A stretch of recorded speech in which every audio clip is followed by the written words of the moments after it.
They're the fastest growing Latino group in the U.S., and many immigrants fleeing Venezuela's economic collapse, corruption, and socialist leadership are reportedly giving a big boost to conservative candidates across the world. Our next guest has seen this firsthand, Dissident Project founder Daniel Di Martino, who emigrated from Venezuela himself, and he joins us now.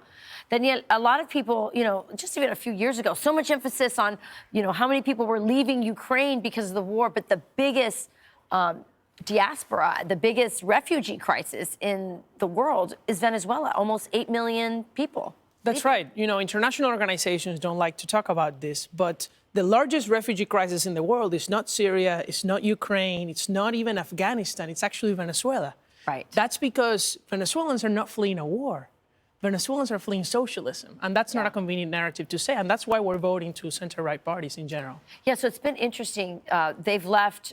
Many of them are coming here. In fact, they're the fastest growing Latino population growing here in the United States, but they've gone to Argentina, they've gone to Ecuador, they've gone to Spain. And in those countries, they're also affecting the politics. In fact, they say Cubans warned us, now we're warning you, is sort of their message when they come to new countries, correct? Yeah, I can see it in my family who now lives, a lot of them in Spain. I have people in Italy, I have friends in Argentina, as you say, Colombia, Peru, everywhere.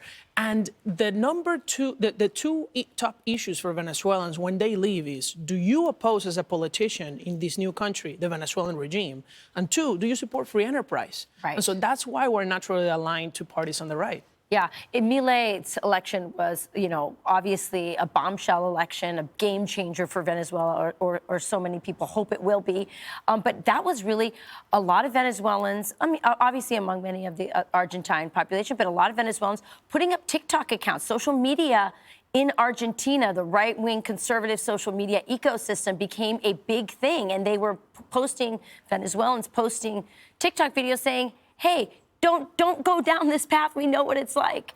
Could that happen here? Do you think that we could see that kind of impact on our election from Venezuelans? Well, we will see it, especially over the next 10 years in Florida, because what you have to see is that over half of the Venezuelan population in the United States is concentrated in Florida, which is still a swing state. Yeah. And I think, if the estimates are continuing as they are, the Venezuelan American voting age population will be the second largest immigrant voting bloc in Florida, right after Cubans, within a few years. Yeah. And so they're going to have a huge political impact here in the U.S. They're going to have a huge political impact in Colombia, where there are 2.5 million Venezuelans who are eventually going to become Colombian citizens.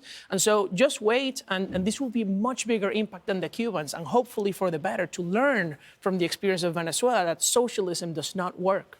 Yeah, they know it firsthand. They're raising the flag saying, don't do it.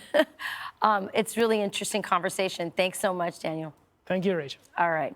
Coming up. I'm Steve Doocy. I'm Brian Kilmeade. And I'm Ainsley Earhart. And click here to subscribe to the Fox News YouTube page to catch our hottest interviews and most compelling analysis.